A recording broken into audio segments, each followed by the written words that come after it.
ये आकाशवाणी रायपुर है। प्रादेशिक समाचार बुलेटिन के साथ मैं शुभ्रा भट्टाचार्य।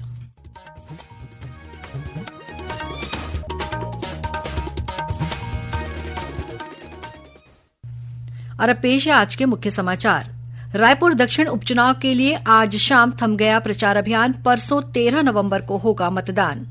केंद्र सरकार ने अग्निशमन सेवाओं के विस्तार और आधुनिकीकरण के लिए छत्तीसगढ़ सहित 3 राज्यों के लिए लगभग 726 करोड़ रुपए की 3 परियोजनाओं को दी मंजूरी।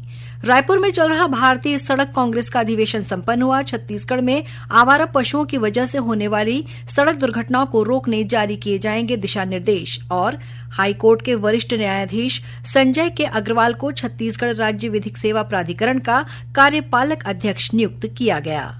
अब समाचार विस्तार से।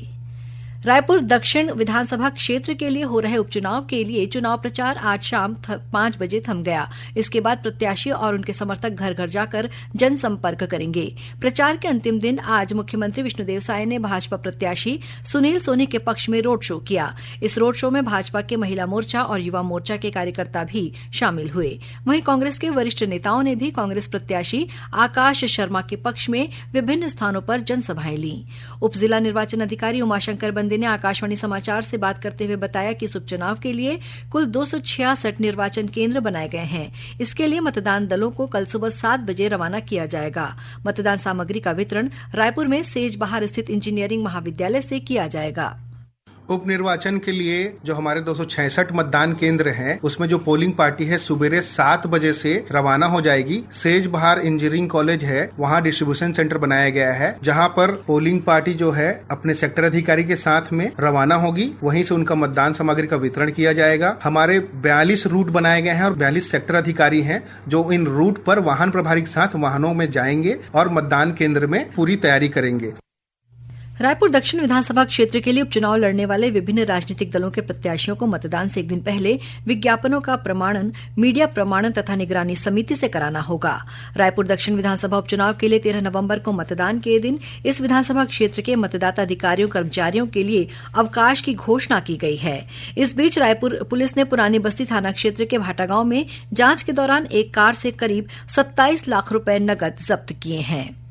केंद्रीय गृह और सहकारिता मंत्री अमित शाह की अध्यक्षता में एक उच्च स्तरीय समिति ने राज्यों में अग्निशमन सेवाओं के विस्तार और आधुनिकीकरण योजना के तहत छत्तीसगढ़, ओडिशा और पश्चिम बंगाल के लिए लगभग 726 करोड़ रुपए की 3 परियोजनाओं को मंजूरी दी है। समिति ने छत्तीसगढ़ के लिए 147 करोड़ 76 लाख रुपए मंजूर किए हैं। गौरतलब है कि केंद्र सरकार ने राज्यों में अग्निशमन सेवाओं के विस्तार और आधुनिकीकरण योजना के लिए एनडीआरएफ के तहत 5,000 करोड़ रुपए आवंटित किए हैं। इसके तहत 15 राज्यों के लिए 2,542 करोड़ रुपए से अधिक के प्रस्तावों को पहले ही मंजूरी दी जा चुकी है। भारतीय सड़क कांग्रेस का 83वां वार्षिक अधिवेशन आज संपन्न हो गया। छत्तीसगढ़ की राजधानी रायपुर में हुए इस अधिवेशन में 18 तकनीकी सत्रों का आयोजन किया गया, जिसमें देश और विदेश के विशेषज्ञों और इंजीनियरों ने अपनी प्रस्तुति दी। भारतीय सड़क कांग्रेस के वार्षिक अधिवेशन के अंतिम दिन आज काउंसिल मीटिंग आयोजित की गई। इस अधिवेशन में कुल 14 डॉक्यूमेंट स्वीकृत किए गए, जिनमें से 7 सड़कों से संबंधित हैं, वहीं अन्य 7 पुलों से संबंधित है। भारतीय सड़क कांग्रेस के महासचिव संजय कुमार निर्मल ने बताया कि अधिवेशन में जन सुविधाओं से संबंधित एक डॉक्यूमेंट भी स्वीकृत किया गया है। 4 दिनों तक चले इस वार्षिक अधिवेशन में सड़कों की गुणवत्ता पर एक पैनल डिस्कशन भी हुआ। इस पैनल डिस्कशन में आए विचारों और सुझावों के आधार पर भारतीय सड़क कांग्रेस एक रिपोर्ट तैयार कर भारत सरकार को भेजेगी। भारतीय सड़क कांग्रेस के निवर्तमान अध्यक्ष और छत्तीसगढ़ सरकार के लोक निर्माण विभाग में engineer in chief Kamlesh Kumar Pipri ने बताया कि छत्तीसगढ़ में आवारा पशुओं की वजह से होने वाली सड़क दुर्घटनाओं को रोकने के लिए भारतीय सड़क कांग्रेस अगले 3 महीनों में दिशा निर्देश जारी करेगा। छत्तीसगढ़ की तरफ से हाईलाइट किया था कि यहाँ जो एक्सीडेंट्स हो रहे हैं अराउंड 40% एक्सीडेंट जो स्ट्रे कैटल्स के कारण हो रहे हैं, जो अचानक रोड पे गाय आ जाती है, भैंस आ जाते हैं या जो जानवर आ जाते हैं, तो उसको हाईलाइट किया। तो उन्होंने कहा कि हम इसको 3 महीने के अंदर कुछ न कुछ इसकी गाइडलाइन बना के जारी करेंगे, ताकि इसके लिए गाय बैल और जो भैंस जो जानवर रोड पे आ जाते हैं, जिनके कारण अचानक आने से एक्सीडेंट हो जाते हैं, उनको कैसे मिनिमाइज किया जा सकता। अधिवेशन के दौरान सेंट्रल रोड रिसर्च इंस्टीट्यूट के डायरेक्टर प्रोफेसर मनोरंजन परिदा को भारतीय सड़क कांग्रेस का नया अध्यक्ष चुना गया। वहीं राहुल गुप्ता नए महासचिव होंगे। भारतीय सड़क कांग्रेस का 84वां वार्षिक अधिवेशन अगले वर्ष गुवाहाटी, असम में आयोजित किया जाएगा। प्रादेशिक समाचार आप आकाशवाणी रायपुर से सुन रहे हैं और अब आगे बढ़ते हैं बाकी के समाचारों की ओर। न्यायमूर्ति संजीव खन्ना ने आज भारत के 51वें मुख्य न्यायाधीश के रूप में शपथ ली। राष्ट्रपति द्रौपदी मुर्मू ने राष्ट्रपति भवन में एक समारोह में उन्हें मुख्य न्यायाधीश के रूप में शपथ दिलाई। न्यायमूर्ति संजीव खन्ना ने न्यायमूर्ति DY चंद्रचूड़ का स्थान लिया है, जो कल सेवानिवृत्त हो गए। इस समारोह में उपराष्ट्रपति जगदीप धनखड़, प्रधानमंत्री नरेंद्र मोदी, कई केंद्रीय मंत्री और सर्वोच्च न्यायालय के न्यायाधीश सहित अन्य लोग शामिल हुए। राज्य सरकार ने छत्तीसगढ़ उच्च न्यायालय के वरिष्ठ न्यायाधीश संजय के अग्रवाल को छत्तीसगढ़ राज्य विधिक सेवा प्राधिकरण का कार्यपालक अध्यक्ष नियुक्त किया है। न्यायाधीश संजय के अग्रवाल ने छत्तीसगढ़ हाईकोर्ट में अपने न्यायिक करियर के दौरान कई महत्वपूर्ण और प्रभावशाली फैसले सुनाए हैं। सेवानिवृत्त विंग कमांडर MB ओझा का कल रायपुर में निधन हो गया। वे 89 वर्ष के थे। विंग कमांडर MB ओझा ने वर्ष 1962, 1965 और 1971 के युद्ध में भाग लिया था। श्री ओझा भारतीय शांति सेना के अन्य मिशनों में भी शामिल रहे। 1971 के युद्ध के बाद जब पाकिस्तानी सेना के 90,000 सैनिकों ने जनरल जगजीत सिंह अरोड़ा के समक्ष हथियार डाले थे, आत्मसमर्पण के उन पलों के विंग कमांडर MB ओझा भी साक्षी बने थे।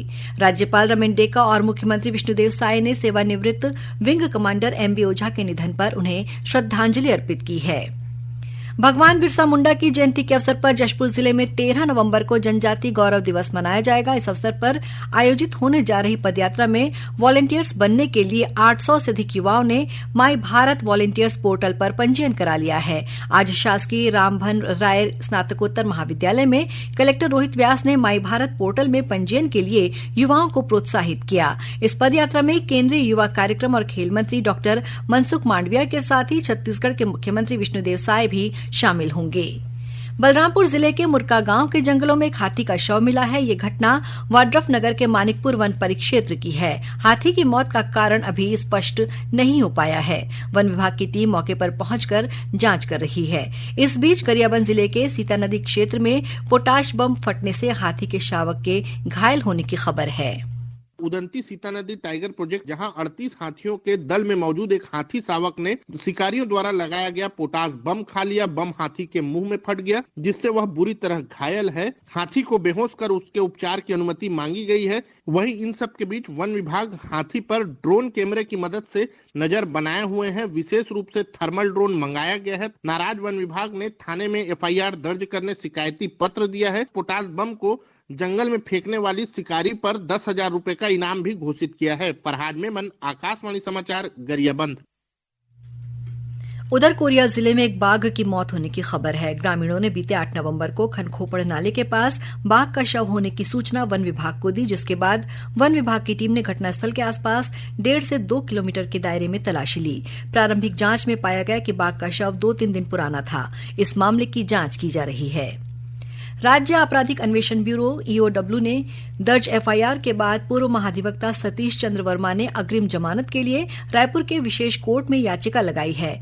इस जमानत याचिका पर 13 नवंबर को सुनवाई होगी।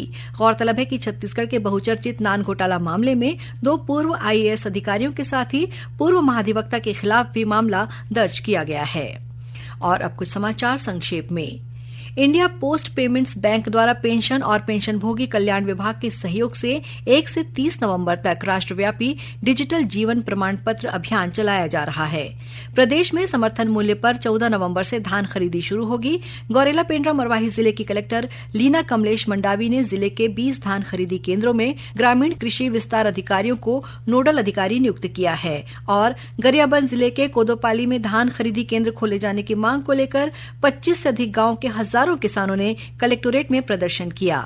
अंत में मुख्य समाचार एक बार फिर। रायपुर दक्षिण उपचुनाव के लिए आज शाम थम गया प्रचार अभियान। परसों 13 नवंबर को होगा मतदान। केंद्र सरकार ने अग्निशमन सेवाओं के विस्तार और आधुनिकीकरण के लिए छत्तीसगढ़ सहित 3 राज्यों के लिए लगभग 726 करोड़ रुपए की 3 परियोजनाओं को दी मंजूरी। रायपुर में चल रहा भारतीय सड़क कांग्रेस का अधिवेशन संपन्न हुआ। छत्तीसगढ़ में आवारा पशुओं की वजह से होने वाली सड़क दुर्घटनाओं को रोकने जारी किए जाएंगे दिशा निर्देश। और हाईकोर्ट के वरिष्ठ न्यायाधीश संजय के अग्रवाल को छत्तीसगढ़ राज्य विधिक सेवा प्राधिकरण का कार्यपालक अध्यक्ष नियुक्त किया गया। इसी के साथ प्रादेशिक समाचार बुलेटिन समाप्त हुआ। नमस्कार।